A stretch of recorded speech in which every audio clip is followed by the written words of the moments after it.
In 4 months, I went from painting like this to this, and I started with this. I'm gonna have to call you back. Nice. Stupid YouTube video. They'll give me a couple million, but I don't know. So I don't know. What do I do? Just look at this camera? Hey guys, my name's Maverick, and I've been paid a lot of money. Don't mention the money. Hey kids, I'm not. This isn't gonna work for me. This isn't gonna work for me. 10 seconds in. Hey guys, let's paint our first miniature. Cuts to airbrush. Do you even own an airbrush? You're not paying me enough. You're not paying me enough. I don't care. Okay, pal? I do not give a flying f***. You know what I think about your script? Do you know how many followers I have on Instagram? They would eat you alive. Call my agent. Go ahead, call my agent. I told you I don't want to make the video. Is that thing on? I swear to You're really starting to piss me off. No. Let me tell you what I'm gonna do. I'm gonna take the box and everything that's in it, the brush, the paint, and I'm gonna paint with those, okay? No airbrush, no special oils, no magic Photoshop, just roll the footage. This kit by Games Workshop is probably the best way to start painting Warhammer models. Not only does it come with models, but it also throws in a few essential items to help you get started. Let's walk through it. First, we have the models. They come connected to a plastic frame called a sprue. Also in the box are 6 paints, 1 paintbrush, and 3 discs used as bases for the models. This is an excellent starting point, but don't leave the shop yet. There's a few items you still need to paint these models. First is a pair of hobby cutters.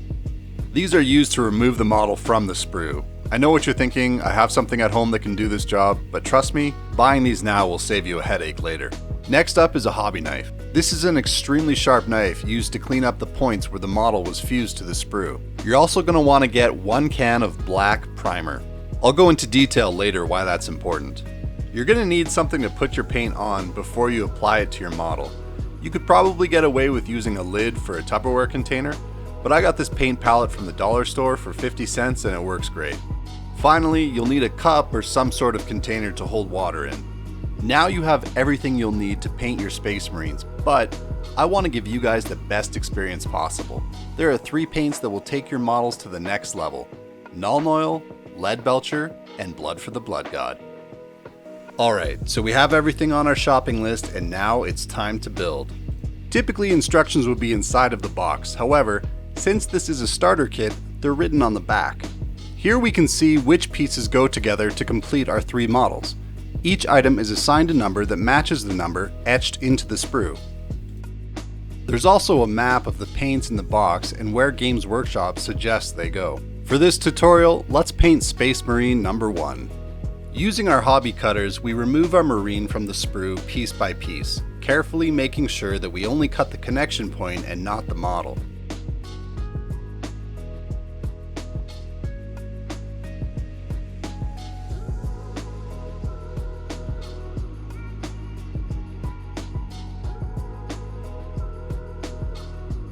Now that our model is free from the sprue, we're going to use the hobby knife to clean up any points that the cutters missed. I'm not going to tell you how to hold the knife, do what you feel is most safe. However, if you're underage, be sure to have an adult help you out. Do you see this line that doesn't look like it's part of the model? That's because it's not. This is what's called a mold line. It's left over when the sprue and model are first created. It's entirely optional, but on the back of your hobby knife is a second blade. You can use this to gently scrape away the line and create a smooth surface.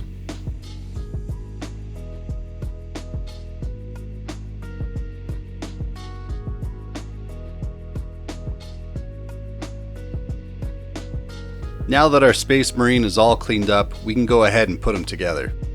Now, it's worth noting that this box and its models are push-together models. In the future, however, almost all other models will require either super glue or plastic glue to put together. We're nearly ready to paint, but first let's prime. Be sure to thoroughly shake your primer can. By doing so, the paint will come out much less thick and gunky and could clog up all of the fine detail of the model. Primer is important because acrylic paint doesn't always bind well to the plastic of the model. By covering it in primer, our paint will bond much better and will improve our paint job. I'd highly recommend priming outside for proper ventilation and to avoid making a mess. A couple feet away from the can, I do short bursts while rotating the model, being sure to hit it from all angles. This already looks pretty cool. The moment we've all been waiting for, it's time to paint. Go ahead and grab your paint, the palette, your brush, a cup of water, and some paper towel. Starting off with our blue, we're going to scoop some of it out with our brush and place it on the palette. We're then going to add a bit of water to thin the paint. The reason why we're thinning it is because out of the bottle the paint is just too thick. If we didn't thin the paint, it would clog up all of the fine detail and ruin the model. Now, with our thinned blue, we're going to cover the model with our first coat. Don't worry if you can still see the black primer under your blue. We're going to apply a second coat to make sure that we have a solid base layer. I'm intentionally not painting the holster, sword, or gun because I want these to stay black.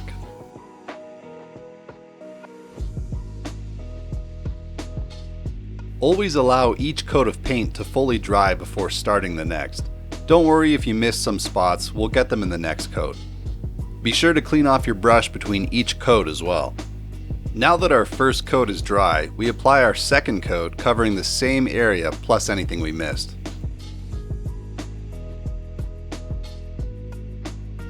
With both thin coats fully dry, we now have a nice solid blue covering our model.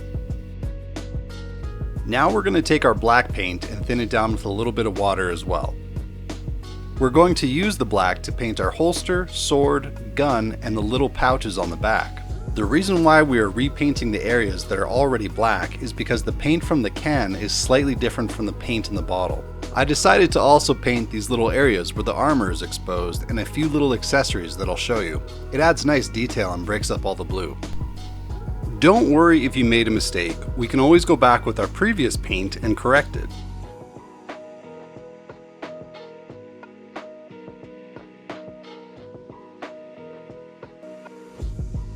Using our gray metallic paint, I'm going to go around the model and find a few places that would look cool to be painted metal. This adds another level of detail and makes the model more interesting. Don't stress about being perfect, we can always go back and clean it up.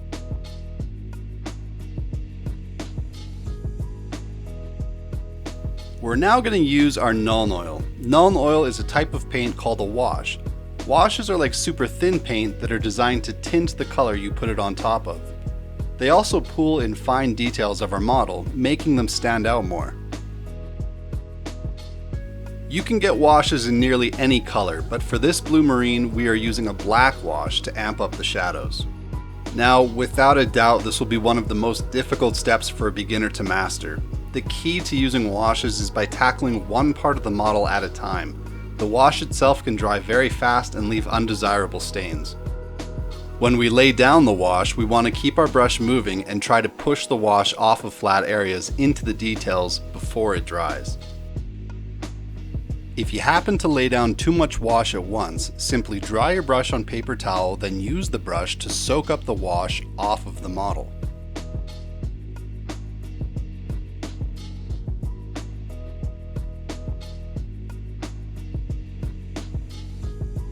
Now with our gold, we're going to paint the ornaments on his chest and wrist along with the trim on his shoulders.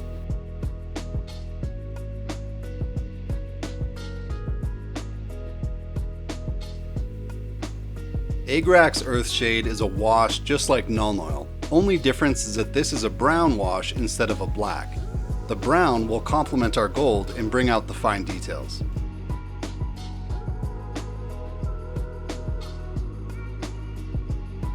Now, with our white, we're going to paint the insignias on our marine's shoulders. Take your time and be sure to thin your paint. We can use our blue later to tidy things up.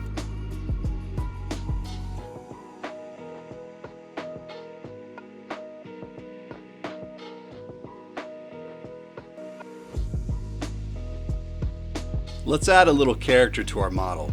Going back to our gray metallic paint, making quick downward strokes, we can make it look like this chainsword has seen some action. Then, with our blood for the blood god, we can really take things up a notch.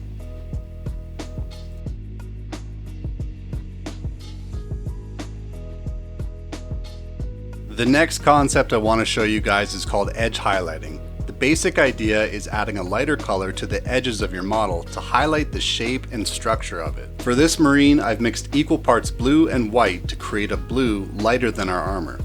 I make sure to wipe my brush on paper towel before applying it to the model. We are only painting a fine edge and don't want it to spill over into other parts. With the side of the brush, I'm going to run it along the edge. Now you can edge highlight as much or as little as you like. Personally, I like to highlight the large edges of the model to make them stand out more. The key to edge highlighting is finding the best angles so you can use the side of your brush and not the tip. By mixing black and white, we can create gray and give our leather a highlight as well. For the sword, I like to use the gray metallic paint. Here you can see how those highlights have given our model a little more definition. This box comes with what's called a terrain paint. This type of paint has grainy bits in it that give off the appearance of being realistic ground. Apply an even coat across the base. You can use your brush, but be sure to rinse it immediately after use.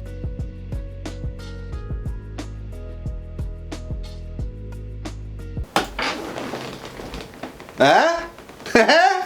Yeah, that's what I thought. Way better than your brain dead idea, let me tell you. So, how many subscribers you got on this channel anyways? 1,000 million? Just 1,000? 1,000 subscribers? What is this, coming out to VHS? I've seen people's pets with more subscribers than that. Yeah? And what's your advertising plan? Gonna hop on your bike and staple a couple flyers to light posts? Look, I like painting minis, but when half of the viewers are this guy's family, I don't think we're really... If they don't subscribe, I am never doing this shit again.